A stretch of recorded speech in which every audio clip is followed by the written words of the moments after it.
खबर पहाड़ों के आज के इस एपिसोड में आप सभी का इस्तकबाल है। मैं हूं बिलाल बाली।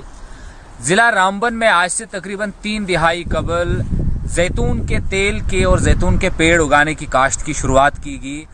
एशिया में सबसे पहले नंबर पर यहाँ जिला रामबन की मिट्टी को इस काबिल पाया गया कि यहाँ पर जैतून की काश्त हो सकती है।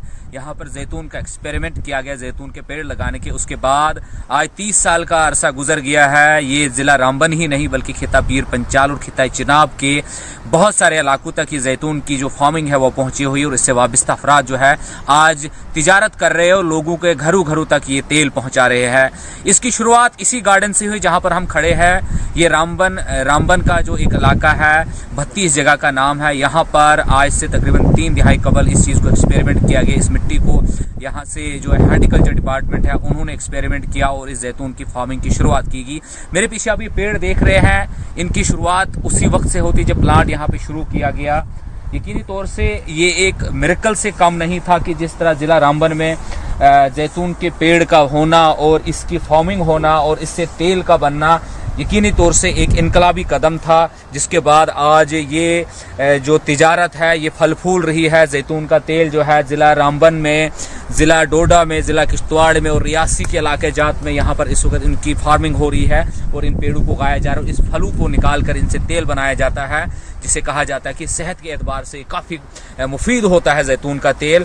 और लोगों की मांग जो है वो बहुत बढ़ गई है इस तेल को लेकर जब से ये एक्सपेंड होना शुरू हुआ है। और इस तेल का जो फ़वाइद है, हम यहाँ पर मकामी लोग हैं उनसे हम बात करेंगे, जानेंगे कि इस तेल के फ़वायदे कितने हैं और इस फार्मिंग से वाबस्ता लोगों से भी बात करेंगे, तिजारत करने वाले लोगों से, कि उनका क्या कहना है आखिर कि ये जो जैतून की जो काश्त शुरू की गई थी उसके बाद जब वो तिजारत से जुड़े पहले क्या रुझान था और अभी का क्या रुझान है और आने वाले दिनों में वो हुकूमत और इंतज़ामिया से क्या मुतालबा करते हैं कि इस फार्मिंग को मज़ीद एक्सपेंड किया जाए ताकि ज़्यादा से ज़्यादा लोग इससे जुड़ सके और इस तिजारत को फ़रोग मिले और इस जो कुदरत का जो बेइंतहा तोहफ़ा है जैतून का तेल वो हर घर तक पहुंच पाए। इस सिलसिले में हमारे साथ बात करने के लिए यहाँ मकामी लोग मौजूद है जो इस जैतून के तेल से वाबस्ता है, उनसे हम जानेंगे। सर, पहले आप अपना नाम बताएंगे, यहाँ पे रामबन में जो प्लाट कब लगा था, उसके बाद आप किस तरीके से इस तिजारत से जुड़े और आज का रुझान क्या है और आने वाले दिनों में आप क्या उम्मीदें रखते हैं? मेरा नाम मंजूर अहमद है। मैं यहाँ एक्चुअली करियाने की दुकान 10-12 साल से करता था, लेकिन जब लोगों को यहाँ जैतून का बाग देखा, कहने लगे हमें तेल नहीं मिल पा रहा है, तेल की बहुत डिमांड थी लेकिन तेल नहीं मिल पाता था, तो उसकी वजह से जब हमने इसकी खोज की तो यहाँ ये बहुत 30 साल पहले प्रोजेक्ट लगा है। यहाँ प्लांटेशन बहुत हुई, तो यहाँ तक कि इवन फॉरेन कंट्री में भी यहाँ से ये पेड़ जा रहा है। पूरी चिनाब वैली में, हमारे डोडा, किश्तवाड़, मोहर में, ये पूरे खिते में अच्छी तरह पेड़ उगे हैं और इनका फल भी तैयार हो रहा है। उस फल तैयार होने की वजह से यहाँ हार्टिकल्चर में हमारी मशीन लगी हुई है, डिपार्टमेंट की है, वहाँ मशीन से तेल निकाला जाता है। हम क्या करते हैं, लोगों से फल खरीद लेते हैं, खरीद कर यहाँ पूरा डैम्प होता है, उसके बाद हम तेल निकालना शुरू किया। 2-3 साल से हमारे 2-3-4 कुंटल तेल हमारा निकल रहा है। इसलिए हमने अब आस्ता आस्ता इंशाल्लाह तैयारी की है। नेक्स्ट टाइम हमारा आने वाला जो होगा, मुझे लगता है कि मजीद हमारा तेल बढ़ेगा और इसकी इतनी डिमांड है। लेकिन बदकिस्मती ये है कि यहाँ के लोगों को इसका इल्म नहीं है कि ये तेल, इसके बेनिफिट क्या है, कहाँ लगता है। ये बॉडी के लिए बहुत अच्छा बेस्ट तेल है। इस वक्त जैसे बाहर फॉरेन कंट्री से हमारे पूरे हिंदुस्तान में ऑयल कहीं नहीं पाया जाता है बगैर हमारे भट्टी में। ये एशिया का सबसे बड़ा, आप गूगल में सर्च भी कर सकते हैं कि एशिया का सबसे बड़ा फार्म है यहाँ। तो यहाँ वो जो फॉरेन कंट्री से तेल आता है उसमें मिक्सिंग भी होती है, केमिकल डाला होता है। ये बिल्कुल प्योर 100% 100% आपको ये प्योर तेल मिलेगा। कैस्ट्रोल के लिए, शुगर के लिए, इस वक्त देखो शुगर का हर दूसरा इंसान पेशेंट है वो शुगर का पेशेंट है, इसलिए शुगर, फैटनेस और बॉडी में जो ब्लड मोटा हो जाता है उसको ठीक करने के लिए इसको खाने का तरीका है। सब्जी में डालकर भी आप खा सकते हैं, सलाद पर भी डालकर खा सकते हैं आप इसको। इसकी मसाज कर सकते हैं। कोई फालिज वाला हो, किसी की नसें कमज़ोर हो जाती हैं, उनको ताकत देता है। ये गर्म होता है खाने में और बहुत इसके फ़ायदे जो हैं, हम इसके लामहदूद फ़ायदे हैं वो हम बता नहीं सकते हैं। इसलिए अब लेकिन लोग लेना शुरू कर गए, इसका आउटपुट दिख रहा है तो डिमांड बढ़ रही है। तो इसलिए हम चाहते हैं कि इस फार्म में लोग आएँ, यहाँ से प्लांटेशन लें, घर में प्लांट लगाएं और उसका फल तैयार हो और ज़्यादा से ज़्यादा तेल निकले। ठीक है, तो यहाँ पर एक और मकामी शख्स मौजूद है। हम सर आपसे बात करेंगे। यहाँ पर ये तो एक बड़ा तोहफा ही हम कहेंगे कि इस जगह की मिट्टी जो है वो इस काबिल पाएगी। आप यहाँ मकामी हैं सर, जब आपको इस प्लांट के बारे में पता चला उसके बाद क्या कर उम्मीदें हैं कि हुकूमत इंतजामी इस तरफ ज़्यादा तवज्जो दे ताकि ज़्यादा से ज़्यादा इसकी काश्त हो और ज़्यादा लोग इसके साथ जुड़े और कारोबार के एतबार से भी बहुत फ़ायदेमंद हो सकता है। जी हुकूमत से हमारी गुजारिश यही है गवर्नमेंट से कि इसको ज़्यादा बढ़ावा दिया जाए, लोग इससे जुड़ें। ये तेल आपको पता सेहत के लिए बड़ा अच्छा है, जो उनके दर्द हो गया, मतलब कोई शुगर या यूरिक एसिड वगैरह, इस चीज़ में बड़ा मुफीद है। ये बड़ा अच्छा है। गवर्नमेंट को चाहिए कि इसको ज़्यादा बढ़ावा देना चाहिए और इसमें लोगों को भी जुड़ना चाहिए। ये प्योर तेल मिलता है यहाँ, ये प्योर निकलता है क्योंकि अपना फल है यहाँ। ये तकरीबन मेरे ख्याल 35-40 साल पुराना ये लगाया था यहाँ प्लांट, मगर हम बदकिस्मती से ये आगे बढ़ा ही नहीं। अब इसको चाहिए गवर्नमेंट को इसको आगे बढ़ाना, ये आगे बढ़े और लोग भी इससे जुड़े और इसके क्या कहते हैं इसको, इसका तेल भी लें, इसको तेल को देख लें। यहाँ से फॉरेन जाता है इनका ये पेड़ पौधा तेल, मगर अब बदकिस्मती से यहाँ निकलता कम है। यहाँ निकलता कम, डिमांड ज्यादा है, प्रोडक्शन कम। लेकिन जी आप बताएं, आप कुछ एक दो साल से जब से हमारी कटिंग 4 लेन की हुई है, उसकी डस्ट की वजह से इसका फूल रुक नहीं पा रहा है। लेकिन रोड भी जरूरी है, 1-2 साल में रोड भी कंप्लीट हो जाएगा, लेकिन डस्ट जो है इसका फूल बड़ा कमजोर होता है और ये फूल रुक नहीं पाता है। अगर सारा फूल डस्ट की वजह से रुक नहीं पाता है, अगर ये फूल रुक जाए तो एक पेड़ जो है वो 1 कुंटल फल देगा। 1 कुंटल फल देगा, उसमें 17-18 लीटर तेल भी निकल जाता है। तो इसलिए इसका फूल हो, जब फूल लगता है उस वक्त मेहनत की जरूरत होती है। कोई खाद पानी जड़ों में इसको पड़ेगा तो फूल रुकेगा तो फल रुकेगा तो तेल मिलेगा। चले, बहुत शुक्रिया। ये मकामी लोग थे जो इस जैतून के तेल की तिजारत से वाबस्ता है। उनका यही कहना है कि ये रामबन एक ऐसी जगह है, यहाँ से जो काश्त होती है, जो पेड़ उगाए जाते हैं, वो खाली हिंदुस्तान भर में नहीं बल्कि फॉरेन कंट्रीज़ में भी यहाँ से एक्सपोर्ट किए जाते हैं। वहीं अगर तेल की बात करेंगे, तेल भी जो यहाँ से निकाला जाता है, जम्मू कश्मीर और हिंदुस्तान के लोग तो इससे मुस्तफ़ीद होते लेकिन बाहर के मुल्कों को भी ये बेचा जाता है।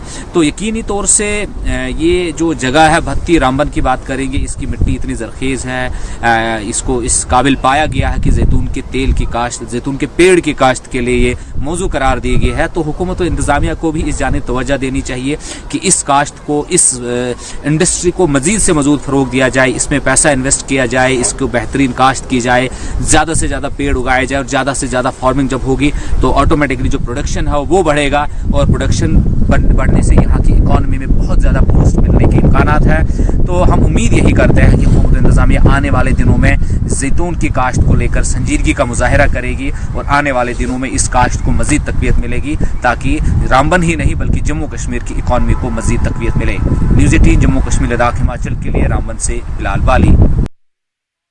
न्यूज़ 18 जम्मू कश्मीर लद्दाख और हिमाचल में आप सबका खैर मकदम है। खबर पहाड़ों की। आज हम पंचायत सिन्नू में आए हैं जहां इन लोगों की फरियाद, ये सारे जितने भी लोग हैं ये BPL यानी बिलो पॉवर्टी लाइन कैटेगरी में आते हैं, लेकिन इन्होंने आज हमें बुला के ये फरियाद लगाई, ये कहानी सुनाई उन्होंने कि जबकि गवर्नमेंट की जो पॉलिसी है वो BPL ज़ुमरे में जो जिन लोगों को लाना है उसके लिए एक सर्वे होती है, लेकिन बदकिस्मती से आज तक हमें BPL में लाया नहीं गया, जबकि हम 50 और 60 के करीब जो घर हैं यहाँ उनमें सिर्फ 2-4 घरों को लाया गया। आज तक हमारी तरह किसी ऑफिशल्स ने यहाँ हमारी तरह नहीं देखा। हम इनके साथ आज रूबरू हैं, इनकी कहानी इनकी ज़बानी सुनेंगे। क्या कहना चाहोगे आप जो है गरीब लोग हो, आपका कहना है कि हम गरीब लोग हैं, हमें BPL मिलना चाहिए था जबकि हमें नहीं मिलता है, जबकि किसी और को हमारा BPL मिलता और हमें उस जुमरे में भी नहीं डाला गया है। इस पर आप क्या कहना चाहोगे? इस ऐसी बस्ती जो सिन्नू का गांव है, इसमें अभी तक 20-20 साल हो गए जो लाहिदा हो चुके हैं, तो उनको अभी तक BPL नहीं बना है, तो खरीद के ही राशन ब्लैक में लेते हैं। उस तरीके से अपने बच्चों को पाल रहे हैं, क्योंकि दिन को कमाई करनी है, मजदूरी करनी है, शाम को खाना है, क्योंकि उतने अमीर लोग हम नहीं हैं, हमें गरीब लोग मजदूरी करके ही अपने बच्चों को पाल रहे हैं। तो इसलिए सब लोगों को पता है कि सिर्फ 4 या 5 जो BPL हैं हमारे ऐसी बस्ती में, माशा बस्ती में, बाकी सब जो जितने भी हैं सब APL में डाले गए हैं। कितने घर हो आप टोटल यहाँ? सर 50 के करीब है, 50 के करीब घर है। तो आपने कभी तक आज तक इन लोगों से नहीं कहा कि जब हम डिजर्व करते हैं BPL के लिए हमें क्यों नहीं डाला गया? सर हमने आज तक ऐसी हमने कोशिश की भी, और हम वहाँ तक पहुँचते नहीं हैं। और हमें आज आपका बहुत बहुत शुक्रिया कि आज हमें भी कुछ थोड़ा बहुत आंखें खुल रही हैं हमारी, कि हमें भी हमारी आवाज़ भी कहीं दूर तक पहुँच सकती है, बड़े बड़े लोगों के पास पहुँच सकती है, मिनिस्टरों के पास पहुँच सकती है, डीसी साहब के पास पहुँच सकती है। इसलिए आपका बहुत बहुत शुक्रिया है। जो हैं PRIs हमारे साथ कुछ यहाँ के हैं जो इसी जो है महाशा बस्ती है, जो यानी SC का इनको स्टेटस है, लेकिन इनका कहना है कि हमारे साथ डिस्क्रिमिनेशन क्यों होती है, हमारे साथ भेदभाव क्यों होता है, जबकि 50 के करीब अगर हम घर हैं, सिर्फ 2 या 3 घर को BPL यानी बिलो पॉवर्टी लाइन दिया गया है। ये नाइंसाफ़ी क्यों? क्या कहना चाहोगे आप एक चुने हुए नुमाइंदे हो, आपको चाहिए था इन लोगों को BPL दिलाना, क्यों नहीं आज तक आपने इन लोगों को BPL दिलाया? हमें 20-20, 25-25 साल हो गए अलग, लेकिन हमें आज तक BPL नहीं है। वो क्यों नहीं है, वो हमें इस चीज़ का कोई पता नहीं है। हमारा एक मुलाजिम लगता है, एक घर के 4 बेटे, जिस आदमी को एक मुलाजिम लगा किसी का बेचारे के एक, तो उसी वक्त BPL काट देते हैं। बताओ, एक मुलाजिम लगा तो 3 कहाँ जाएंगे बेचारे? जिस घर का कोई मुलाजिम नहीं है उसको तो बिल्कुल ही BPL नहीं है। ये 2 हमारे भाई साहब है यहाँ, ये सबसे गरीब इस बस्ती में, इनकी तो लड़कियों की शादी भी हो गई, अभी तक इनको BPL नहीं। वो कब होगा? हमको शायद हमारे मरने के बाद कहीं BPL मिलेगा, हमें उम्मीद नहीं कि हमें कोई BPL देगा। हम जितने भी लोग हैं सब BPL के काबिल हैं, हमें BPL है नहीं है। सब लेडीज़ पार्टी जितनी भी है किसी को भी BPL नहीं है। लिहाजा हमारी यही फरियाद है, आप हमारी बात कहीं पहुंचाएंगे, शायद हो सकता है हम उम्मीद करेंगे कि हमारी बात कहीं ऊपर पहुंचे और कोई सुने हमारी फरियाद और हमको BPL इशू किए जाएंगे। शुक्रिया। हमारे साथ एक और हमारी बहन है, ये भी आप कहना चाहोगी कि आप BPL जुमरे में जब आते हो आपको क्यों नहीं आज तक BPL दिया गया? बहुत कोशिश की सर, लेकिन मिला ही नहीं, कुछ किया ही नहीं। हमने बहुत कोशिश की। तो आपने आज तक ये जो वोट लेने लोग आते हैं उनसे नहीं पूछा कि आप क्यों नहीं हमें BPL देते हो? एक बार बोल देना है, फिर हमें कोई पूछता ही नहीं है। फिर हमने तो बार बार बोलना है, लेकिन हमें कोई नहीं पूछता है, जो अपने अपना काम करते हैं। आप राशन कहाँ से लेते हो आज? राशन खरीद के ही लेते हैं, पैसों से ही खरीदनी है तो वही खाते हैं। हमारे साथ इस दौर में भी, इस डिजिटल इंडिया में भी हमारे साथ एक डिस्क्रिमिनेशन होती है, हमारे साथ भेदभाव होता है, जिसकी वजह से हमें आज भी इस दौर में BPL नहीं मिलता है। और जबकि गवर्नमेंट करोड़ों रुपए पैसा BPL पे खर्च करती है, लेकिन हमें आज भी बाहर से राशन लेना पड़ता है। अब इनका कहना है कि इस बात की बहुत ज़रूरत है, इस हम गरीब लोगों को भी BPL जुमरे में लाया जाए, ताकि हम भी अपने बच्चों को एक अच्छा खाना और एक साफ खाना खिला सकें। फिरदौस खांडे, न्यूज़ 18 नेटवर्क, गुंदो, सिनो बलेसा। खबर पढ़ने ਲਈ 10 ਵਜੇ ਅੱਜ ਮੰਡੀ ने अड़ाई ग्रांच और अड़ाई जी सड़क है, अड़ाई मूरी तक जाने वाली सड़क है, 4 किलोमीटर सड़क है, लेकिन इसकी इतनी खस्ता हालत है कि इतने लोगों की काफ़ी परेशानी का सामना करना पड़ा है। और तुम तको कि इस सड़क पर जो है गड्डियाँ चलने काबिल नहीं है, क्योंकि छोटी सड़क है और एक गड्डी आनी, 2 गड्डी लगी नहीं। और इतने कई बार हादसे भी पेश आए। और इस ग्रामीण लोगों ने है कि पिछले दिन इतने आग लगी और इतने फायर ब्रिगेड गड्डी आई, क्योंकि गड्डी काफ़ी बड़ी सी और सड़क काफ़ी तंग है और सड़क नहीं खस्ता हालत है, टूटी सड़क है और लोग काफ़ी परेशान। लोगों ने है कि PMGSY ने सड़क बनाई सी, लोगों को बड़ी खुशी हुई सी कि ये सड़क बनी, लेकिन उसने बाद इस सड़क ने वास्ता कुछ ध्यान नहीं दिया और ये सड़क जगह जगह तो टूटी नहीं, भजी नहीं और कई जगह स्लाइड है, जिसके कारण कुछ टाइम भी हादसा पेश आ सकना। और जिस इलाके में कम से कम 10,000 आबादी जी है, उसकी सड़क नाल काफ़ी परेशानी होनी पई। इतने कुछ लोकल लोगों ने गल कर कि उन्होंने क्या कहना है इस सड़क नहीं इस हालात की लीद है और लोग क्या चाहते और लोगों ने क्या कहना है। तुसा नाम? मेरा इब्राहिम सिकंदर। क्या परेशानी है सड़क के कारण? सर ये PMGSY की रोड जो कि 2016 के फ्लड में बह गई थी, उसके बाद इसकी बहुत खस्ता हालत है, जिसके कारण इस यहाँ के कोई यहाँ काम लगाया था, लेकिन वो ना के बराबर हुआ है। गाड़ियों को और मुसाफिरों को आने जाने में सड़क में बहुत परेशानी है। कुछ और उन्होंने गल कर उन्होंने क्या कहना है? हाँ तुसा नाम? जी मेरा नाम मोहम्मद अकरम है। तुम कितनी परेशानी होनी कि सड़क में? परेशानी नहीं गल ना पूछो जी, इतना क्या हालत है। इधर साल पहले एक कम लाया सा, इन्होंने क्रेट लियाए, अद्धे भरे अद्धे छोड़ कर चले गए, कोई कम इन्होंने नहीं किया। वो परली साइड तुसें देखी उसी उत्थे एक पसी है, जिस पसी चूँ हर हफ्ता असा आपे पत्थर चाक है तो उत्थे तार का गड्डी उरे परे लगाने, कोई मतलब रास्ता कोई तरीक़ेकार नहीं है। अगर कोई डिलीवरी केस हुआ तो बहुत बड़ी प्रॉब्लम है। और मैं तुसें के दसा कि क्या हालत है, गड्डी जी मुश्किल सी, बहुत मुश्किल जी, बहुत मुश्किल। क्या चाहते तुस?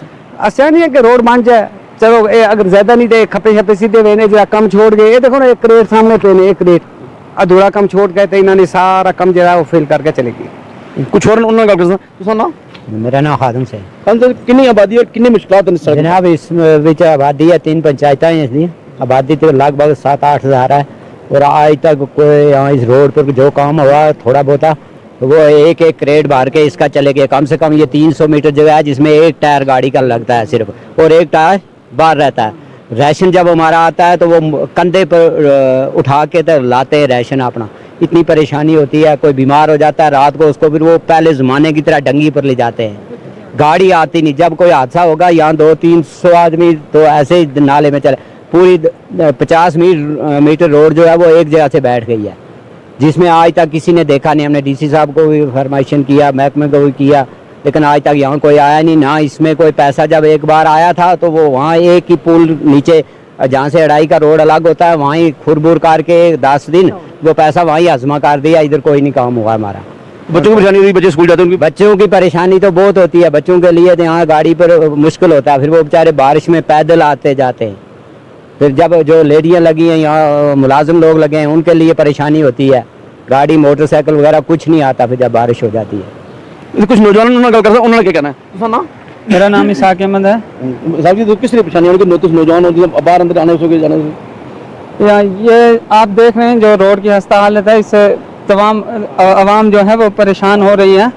तो यहाँ एक पहले भी हादसा हुआ, यहाँ जो रोड स्लाइड हुई है यहाँ 3 बच्चे भी मारे गए थे। तो उससे तमाम जो लोग की ख्वाहिश है कि यहाँ पे रोड अच्छी होनी चाहिए और एडमिनिस्ट्रेशन से मेरी गुजारिश है कि वो उस रोड का काम जल्द अज जल्द शुरू की। तो लोगों ने ये कहना है कि इस सड़क की जो है एक बार बनाया गया उसके बाद कोई ध्यान नहीं दिया और लोग चालन की सड़क की पक्का किया क्योंकि ये सड़क जी है टुटी जगह जगह और कुछ टाइम नहीं थी हादसा पेश आया। और लोगों ने कहना कि आज भी पुराने जमाने के तरीका जो आज कोई बीमार होना या कोई डिलीवरी केस है तो उसकी मंजी पर जो चुकी थे तो सड़क तक खड़न और मंडी अस्पताल जाने। और आज भी गवर्नमेंट के इल्जा कर सा कि अड़ाई जी सड़क है इस पर ध्यान दिया जाए और PMGSY इस सड़क की मुरम्मत करवाया है, सड़क की ठीक रहा ताकि लोगों ने जी सहूलियत से सड़क बनी थी उन्होंने काम आ सका है। मुनीष शर्मा, न्यूज़ 18 नेटवर्क अड़ाई ग्राउंड रिपोर्ट इसलिए अस मिंटरने इलाका पेराज मौजूद हाँ गौरमेंट मिडल स्कूल पेराज जिथे जड़े 3 रूम न बच्चों आस्ते बाकी जड़े 5 रूम न वो इनकम्पलीट न जिसकी वजह तो इतना बच्चे जरा काफ़ी जड़ा तकलीफा होनी बच्चे जड़े दिहाड़ी बाहर बेचता पढ़ने और बच्चे इतना ग्राउंड भी कोई नहीं। इतना साढ़े नाल कोई लोग ना सुनने गल कर सके इतना कदों ने स्कूल बनया ना तो कदों जी तुसां ना कहा और एक कदों स्कूल बनया सया तो इस पहले तो इतने 3 कमरे जड़े बाकी 5 कमरे इनकम्पलीट वो की हैं। मैं किसान मजदूर यूनियन का प्रेसिडेंट हूँ। मैं इसी गांव में रहने वाला हूँ और मैं यहाँ का पेंच भी हूँ वार्ड नंबर 9 पंचायत बेरा में। और ये वार्ड नंबर 9 और पंचायत बेरा में ये मिडिल स्कूल डेरी बेरा पड़ता है। और सबसे पहले 4 साल का था मैं तो यहाँ पर एक प्राइमरी स्कूल खुला था 1 कमरा, 1 के बाद 2 कमरे हो गए, 2 के बाद 3 कमरे हो गए। तो उसके बाद क्या हुआ कि 1 रिपेयरिंग का पैसा सिर्फ आया और वो 3 कमरे जो थे टीन के ऊपर छत जो था टीन का था और 2 कमरे जो थे उस पर मैंने लेंटर डलवा दिया। और अभी तक उसके बाद उस का कोई पैसा रिपेयरिंग के लिए प्लस्तर के लिए नहीं आया। जिस तरह से वो 2 कमरे जो हैं अभी तक उसी तरह पड़े हुए हैं। और उसके साथ में 2 नाल तक 2 कमरे जो वो तो इस्से रहन नाले जे 3 कमरे इत्थे ना इन्होंने ऊपर छत पिया ना कुछ बिल्कुल जो दरे दरवाजे वो भी सारा खुले ने। तो क्या रीज़न रहा कि आज तक कंप्लीट ही नहीं हुई बिल्डिंग? SSC स्कीम में ये आया था 3 कमरे और एक बरामदा आया था जिसमें 9 लाख रुपये। और जिस वक्त ये यहाँ पर वाल पेट से ऊपर लेंटर लेवल बिल्डिंग हो गई और जिस वक्त लेंटर लेवल बिल्डिंग हो गई तो उस वक्त सरकारी राज ख़त्म, गवर्नरी राज आ गया, अवामी राज ख़त्म हो गया और गवर्नरी राज में पैसा सारा वापस कर दिया गया और जो पैसा बचता था बिल्डिंग के लिए वो भी वापस कर दिया जिसकी वजह से इस पर छत अभी तक नहीं पड़ा है। इतना साढ़े नाल और भी कोई लोग जी तुम ये गल दसो 90 स्टूडेंट तकरीबन 90 स्टूडेंट 3 कमरे 8 क्लासों की रह सकते होते यहाँ नहीं रह सकते। इस वजह से सरकार से अपील है कि ये 5 रूम जो रहते हैं इन पर लेंटर डलवा दें। तो और मैं यहाँ से पढ़ कर गया हुआ हूँ तो मैं ऐसे कर रहा हूँ तो इधर ये बिल्डिंग ऐसी पड़ी हुई है तो बहुत साल हो गए 20 साल हो गए यहाँ लेंटर नहीं डाला। तो सरकार से अपील है कि इसका पे लेंटर डलवाएं। तुम ये गल सो इतना जरा ना बच्चे खेलने नहीं जगह भी बिल्कुल ना था ग्रांट ना कुछ ना कहाँ, और जी बिल्डिंग भी है इनकम्प्लीट भी नहीं, तो क्या आना चाहते हैं? सर मैं यही कहना चाहता हूँ कि ये देखो, ये जो गवर्नमेंट ने आधा खर्चा कर दिया, ये किस खाते में जाएगा? लेंटर की वजह से ये पूरा स्कूल बनाया है, अगर लेंटर ना डला तो इसको अनकम्प्लीट रख के यहाँ गवर्नमेंट का पैसा बाकी तो जाया गया ना।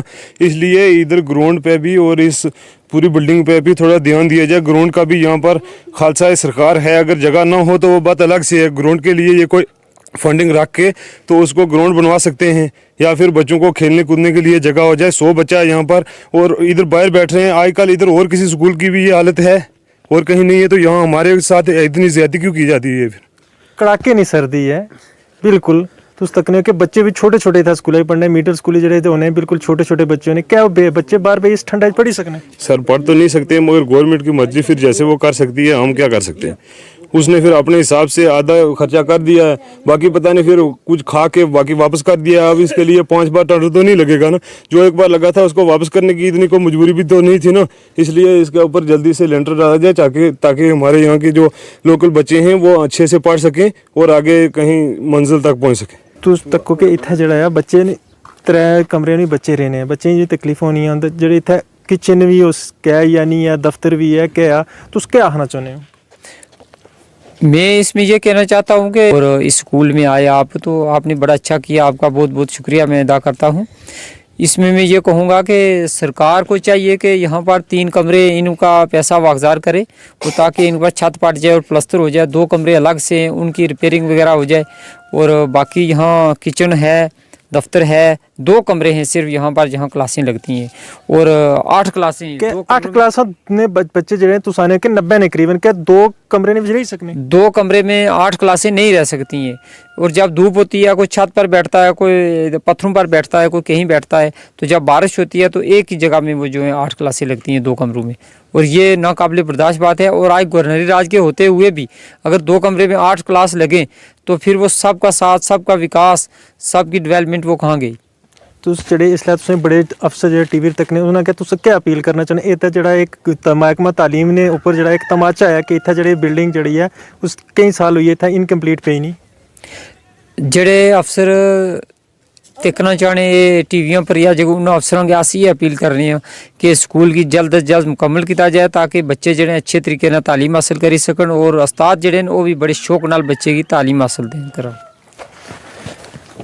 तो सर सुनिए इन लोगों ने गल्लां, इन लोगों का यह कहना है कि कई साल हुई है बिल्डिंग जड़ी है इस तरह पे ही नहीं, और बिल्डिंग ने अपर लेंटर कोई नहीं, जड़े 3 कमरे हैं और 2 कमरे अलग हैं, उन्होंने कमरे ने पर लेंटर पिया ना, लेकिन जड़ी उन्होंने प्लस्तर वगैरह नहीं होया ना। और इन्हें लोगों का भी कहना है कि इतना जड़ा कोई ग्राउंड नहीं बच्चे ने खेलने वास्ते, और बच्चे जड़े इस तरह रोड़ा शोड़ा ने खेलने।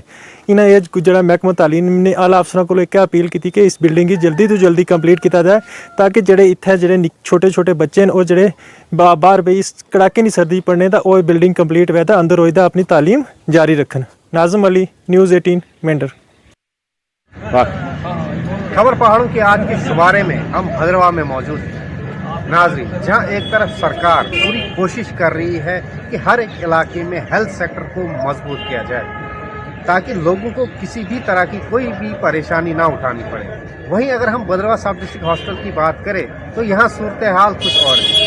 तो इस वक्त हमारे साथ कुछ लोग जुड़े हुए हैं, उनका कहना है कि पिछले 6 महीनों से भद्रवाह में एक बीएमओ पोस्टेड नहीं किया गया है। तो मजीद जानकारी के लिए हमारे साथ कुछ लोग जुड़े हुए हैं, उनसे जानना चाहेंगे। सर सबसे पहले तो आपका नाम जानना चाहेंगे, उसके बाद इस वक्त जो है सब district hospital Bhaderwah current post. देखिए, मेरा नाम ताहिर नदीम खान हुसैन है, मैं पेशे से सहाफ़ी हूँ। जो करंट पोजीशन जो आपने इशू रेज़ किया है, ये पब्लिक का इशू है कि यहाँ पे बीएमओ जो यहाँ पे साहब का बीएमओ थे वो यहाँ से रिटायर होके 31 अगस्त को गए, 6 महीने होने को आए हैं, उनकी जगह कोई इनकम्बेंट नहीं आया है। उससे जो प्रॉब्लम सबसे बड़ी ये है, एक तो मेडिकल फैसिलिटी जो है वो सफ़र हुई है, दूसरा अगर इसको ब्रॉडर प्रॉस्पेक्ट में देखें तो कुल मिला जो भद्रवाह ब्लॉक है इसमें 2 तहसीलें हैं, भद्रवाह और बाला, जो भद्रवाह बीएमओ के अंडर आती हैं, और उसमें 35 टोटल जो सब सेंटर्स इनके जो प्राइमरी हेल्थ सेंटर्स और डिस्पेंसरीज, मतलब 35 जगह पर उनको वो कंट्रोल करता है। बीएमओ के ना रहते पूरा जो यहाँ का निज़ाम जो है इसका हेल्थ सिस्टम का वो दरहम भरम हो चुका है। ये बड़ा अनफॉर्चुनेट है। और जहाँ तक लोकेट करने की बात है, उसके बाद इसमें ऐड एक और बात करता चाहूँ कि यहाँ पे जो पोस्टेड थे सर्जन जो थे, एक ही सर्जन थे, उन्होंने रिज़ाइन कर दिया। उस बात को भी करीबन 6 महीने से ज़्यादा अरसा हो चुका है, उनसे का कोई पोस्ट नहीं है। ऑर्थोपेडिशियन जो यहाँ पे थे, बोन स्पेशलिस्ट, बड़ी ज़रूरत पड़ती है उनकी, वो थे, उनकी जगह पर भी कोई नहीं आया, उन्होंने भी यहाँ से रिज़ाइन करके चले गए। ये बड़ा अनफॉर्चुनेट है। और इसमें ये कहूँगा कि इनएफिशिएंसी है यहाँ के जो पॉलिटिकल रिप्रेजेंटेटिव्स हैं। पॉलिटिकल रिप्रेजेंटेटिव इसको देखा जाए तो ये आप कहें कि इलेक्टेड गवर्नमेंट तो है नहीं, लेकिन जो 3 टियर पंचायती राज सिस्टम है, वो जो रिप्रेजेंटेटिव्स है, चाहे वो बीडीसी है, सरपंचेस हैं, या सबसे ज़्यादा जो डीडीसी है, पहले तो हम ये गिला करते थे कि हमारा यहाँ पर रिप्रेजेंटेटिव नहीं है, लेकिन इस वक्त अगर देखा जाए जो डीडीसी के चेयरमैन हैं, जो कि अपने आप को ड्यूक कहलाना भी पसंद करते हैं कि मैं डिस्ट्रिक्ट का ड्यूक बड़े फख्र से, वो भद्रवाह के रहने वाले हैं। और जो वाइस चेयरपर्सन है संगीता रानी भगत, वो भी यहाँ के रहने वाली हैं। उनकी जो उन्होंने कहा कि लाख कोशिशों के बावजूद भी यहाँ पे बीएमओ का अपॉइंट नहीं किया जा रहा है, जिससे जो बेसिक जो एक तरह से कहा कि ह्यूमन राइट वायलेशन हो रही है, क्योंकि आप बेसिक जो ज़रूरत है लोगों की वो पूरा नहीं कर पा रहे हो। उसूलन तो उनको रिज़ाइन करना चाहिए। आपका नाम जानना चाहूँगा और आपको कितनी हिस्ट्री है? सर मेरा नाम नरेश मनास है, तो मैं यहाँ का लोकल बाशिंदा हूँ। तो जहाँ तक मेरा ये मानना है कि यहाँ पे 6 महीने से स्टाफ कोई नहीं है वहाँ पे बीएमओ के रहते हुए। यहाँ पे इतनी दिक्कतें आ रही है कि कोई डॉक्टर नहीं बैठता, कोई कुछ नहीं। पेशेंट को थोड़ा सा दर्द होता है तो डोडा जाना पड़ता है या जम्मू जाना पड़ता है। तो ये बेसिक चीज़ें होती हैं हमारी। तो इतनी बड़ी बिल्डिंग गवर्नमेंट ने बनाई है, उसका तो कोई फ़ायदा नहीं। सबसे बड़ा हॉस्पिटल यहाँ पे है और यहाँ पे डॉक्टर नहीं अगर बैठेंगे तो इस चीज़ का कोई फ़ायदा नहीं है। काफ़ी सारी डिस्ट्रिक्ट बोर्ड में काफ़ी सारी जगहें थी जहाँ पे बीएमओ पोस्टेड नहीं थे, और हाल ही में गवर्नमेंट की तरफ से एक पोस्टिंग काफ़ी सारे जगहों पे बीएमओ को पोस्ट किया गया। लेकिन भद्रवाह एसडीएचओ अभी भी जो है बीएमओ की कुर्सी का इंतज़ार कर रहा है। तो कुछ बीजेपी से जुड़े हुए लोग भी हमारे साथ मौजूद हैं। सबसे पहले तो आपका क्या वजह है और आप क्या करेंगे? मेरा नाम संजय कुमार सराफ है, मैं डिस्ट्रिक्ट जनरल सेक्रेटरी बीजेपी से हूँ। तो एक सबसे बड़ा जो विषय यहाँ पर हॉस्पिटल का है, ये बहुत निंदनीय है कि यहाँ पर जो है जिस हिसाब से ब्यूरोक्रेसी ने जो इस डिफेंड कर दिया है इस हॉस्पिटल को, इसके लिए मैं बहुत जो हम कमिश्नर सेक्रेटरी के साथ भी हमारे आदरणीय नेता मिले। पिछले दिनों जो हमारे पूर्व विधायक थे उन्होंने कमिश्नर सेक्रेटरी से बात की थी। कल की परसों की बात कहूँ कि कमिश्नर सेक्रेटरी जो थे उन्होंने भद्रवाह के लिए बीएमओ का ऑर्डर करना था, लेकिन वो श्रीनगर गए हुए थे। हो सकता है आज मोस्ट प्रोबेबली आज ये ऑर्डर हो जाए बीएमओ का या कल सुबह हो जाए। मेरे को लगता है 1-2 दिन में ऑर्डर होगा। बाकी यहाँ पर जो वैकेंट पोस्ट हैं उनकी बात करूँगा मैं कि आर्थो का जो है वो यहाँ पर वैकेंट पोस्ट पड़ी हुई है। सर्जन जो है यहाँ पर सैंक्शन पोस्ट है।